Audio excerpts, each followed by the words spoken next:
Lesson 1: Prelude to Restoration. Ano ba ang ibig sabihin ng prelude? Sa dictionary.com, it says an action or event serving as an introduction to something more important. So para siyang introduction sa isang mas may importanteng event. Kaya nga sa church natin, pag merong mga conference or sacrament, minsan meron mo ng prelude music. So bago mag-start ang event, may prelude music. So it's something that happens before an important event. So now, before we're going to find out ano ba yung prelude sa restorations, important events that happen before that. So kailangan makaintindihan muna natin itong mga meanings of this word: dispensation, apostasy, and restoration. Ang dispensation of the gospel refers to a period of time, isang panahon na merong Melchizedek priesthood holder, merong priesthood keys, may ordinances, at preaching of the gospel. Pag ang isang panahon ay may ganito, tawag niyan dispensation of the gospel. Now, ang apostasy naman ay isang panahon na kung merong isa or more individuals turn away from truth, lost or corrupted gospel principles or truth, nawala or binago, unauthorized changes, whether nagbago ang organization or ang ordinances, paano ginawa, nagbago, ito po yung nangyayari sa apostasy period. So, ito, pag ang restoration is just reestablishing the truth, priesthood authority, and the church. In short, kung nawala ito, ibabalik yan sa restoration period. Okay, kung nawala ito, pag nabalik yan, ang tawag is restoration. So now we have understood ang ibig sabihin ng dispensation, apostasy, at restoration. Now let's take a look paano ito nangyari sa history ng mundo. So in the beginning, God made a plan. And sa center ng plan niya was si Jesus Christ. Now, the question, paano nalaman ng tao sa mundo ang kanyang plano? Ang sagot, Amos 3:7. Ibig sabihin, through the prophets. The Lord showed this plan to the prophet, and the prophet will tell the people. Kaya, ang unang dispensation period sa mundo ay siyempre yung unang tao sa mundo, panahon ni Adam. Kaya sa panahon niya, the Lord sent messengers para turuan si Adam at malaman niya ang plano ni Heavenly Father. After many years, dumami ang anak ni Adam, hundreds of years, but bago siya namatay, ang kanyang mga descendants, some of his children, began to turn away from truth. Kaya, nagkaroon ng apostasy. And after some many years, ang Diyos hindi niya kaya na pabayaan ang kanyang mga anak. So He wants them again to know the truth, and when He sees it ready, then He will call again prophet. So, para i-share uli yung gospel.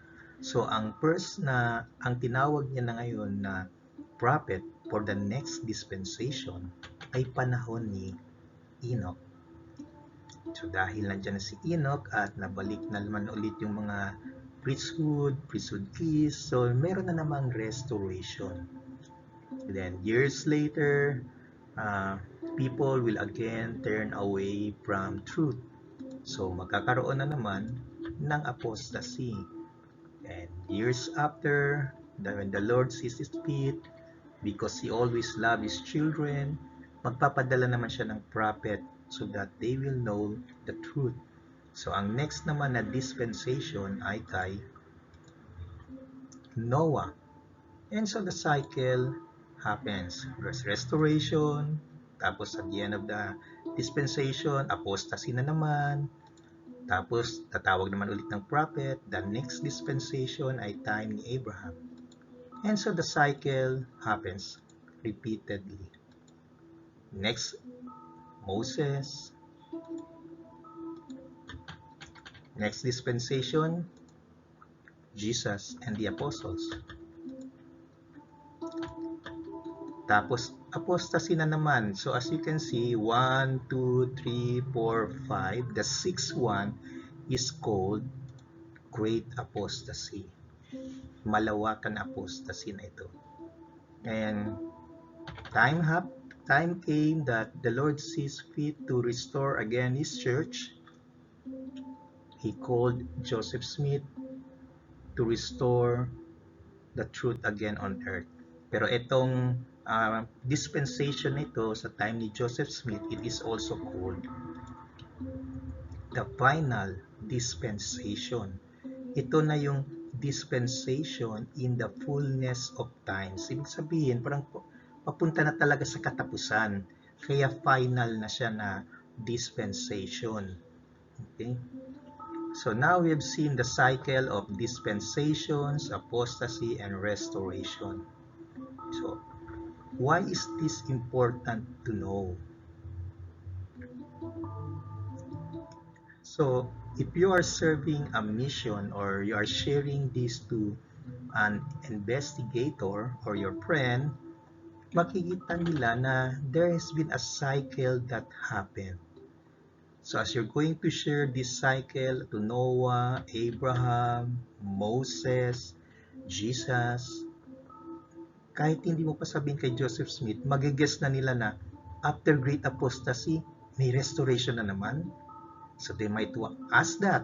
So, or realize that. So that's a very good opportunity for you to share now and what you learn. And you will say, yes, just like the cycle after the great apostasy, tumawag ulit ng prophet. And itong prophet na ito ay si Joseph Smith. So you can now begin to share the message of restoration. Kasi nang na-present mo siya from beginning of Adam to Enoch, the person you're talking to sharing this one will now get the pattern, the cycle. So pagdating dito, madali mo lang ma-introduce that the Lord called again a prophet in our time or our dispensation. Pero meron ding dispensations na may nangyari sa ibang part of the world na kasabay ng dispensation na nangyari sa East. Like, for instance, ang Nephites ay nasa West. Nagkaroon din sila ng gospel dispensation doon. Sa panahon ng Jaredites, meron din. At sa mga lost tribes. So this tells us na meron din palang prophet na pinapadala ang Diyos sa lost tribe, which we do not know where sila ngayon, but now we know they also have prophets.